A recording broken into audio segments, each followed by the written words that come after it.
ಅನೇಕ ಕಾರ್ಯಕ್ರಮಗಳನ್ನು ಮಾಡಿದ್ದೇವೆ, ವಚನಗಳನ್ನು ಕೊಟ್ಟಂತೆ ನಡ್ಕೊಂಡಿದ್ದೀವಿ, ಕೊಟ್ಟ ಮಾತಿನಂತೆ ನಡ್ಕೊಂಡಿದ್ದೀವಿ.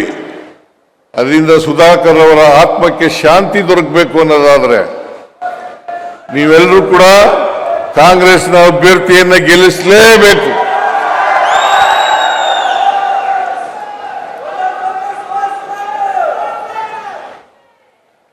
ಅವರ ಆತ್ಮಕ್ಕೆ ಶಾಂತಿ ದೊರಕಬೇಕಲ್ಲ, ಸುಧಾಕರ್ ಅವರ ಆತ್ಮಕ್ಕೆ ಶಾಂತಿ ದೊರಕಬೇಕಲ್ಲ.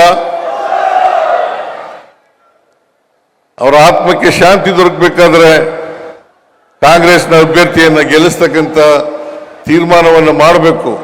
ಇವತ್ತು ನೀವು ಇಷ್ಟೊಂದು ಜನ ಸೇರಿದ್ದೀರಿ, ನಿಮ್ಮ ಈ ಸಭೆ ನೋಡಿದ್ರೆ ಬಹಳ ಸ್ಪಷ್ಟವಾಗಿ ಅರ್ಥವಾಗುತ್ತೆ.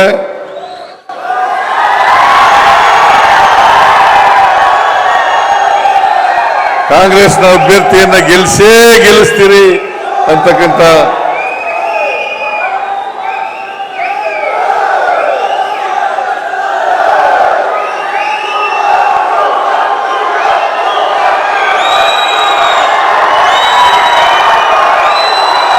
ನನಗೆ ಅರ್ಥ ಆಗಿದೆ. ಕೂತ್ಕೊಳ್ಳಿ.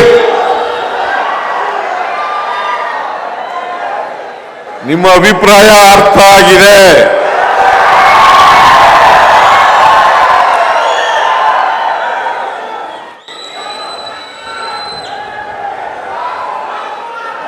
ನಾನು ಉಪಚುನಾವಣೆಯಲ್ಲಿ ಅನೇಕ ಕಡೆಗಳಿಗೆ ಬರ್ತೀನಿ.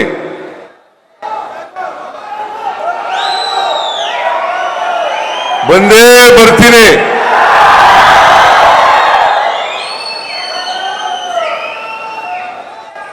ನಿಮ್ಮ ಮನೆ ಮನೆಗೆ ಬಂದು ನಮ್ಮ ಕಾರ್ಯಕರ್ತರು ಕೇಳ್ತಾರೆ, ನೀವು ಕೂಡ ಕೇಳಬೇಕು.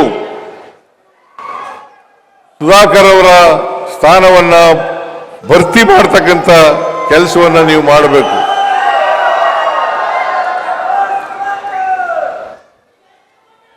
ಇಷ್ಟನ್ನ ಹೇಳಿ ಸುಧಾಕರ್ ಅವರ ಆತ್ಮಕ್ಕೆ ಚಿರಶಾಂತಿ ದೊರಕಲಿ ಅಂತಕ್ಕಂಥ ಮಾತುಗಳನ್ನು ಹೇಳಿ ಅವರ ಕುಟುಂಬ ವರ್ಗದವರಿಗೆ ಅವರ ಸಾವಿನ ದುಃಖವನ್ನು ಭರಿಸ್ತಕ್ಕಂಥ ಶಕ್ತಿಯನ್ನು ಕೊಡಲಿ ಅಂತೇಳಿ ದೇವರಲ್ಲಿ ಪ್ರಾರ್ಥನೆಯನ್ನ ಮಾಡ್ತೇನೆ.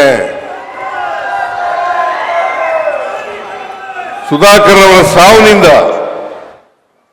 ಬರೀ ಜಿಲ್ಲೆಗೆ ನಷ್ಟ ಆಗಿಲ್ಲ, ಇಡೀ ರಾಜ್ಯಕ್ಕೆ ಕಾಂಗ್ರೆಸ್ ಪಕ್ಷಕ್ಕೆ ನಷ್ಟ ಆಗಿದೆ ಅಂತಕ್ಕಂಥ ಮಾತುಗಳನ್ನು ಹೇಳಲಿಕ್ಕೆ ಬಯಸ್ತೇನೆ.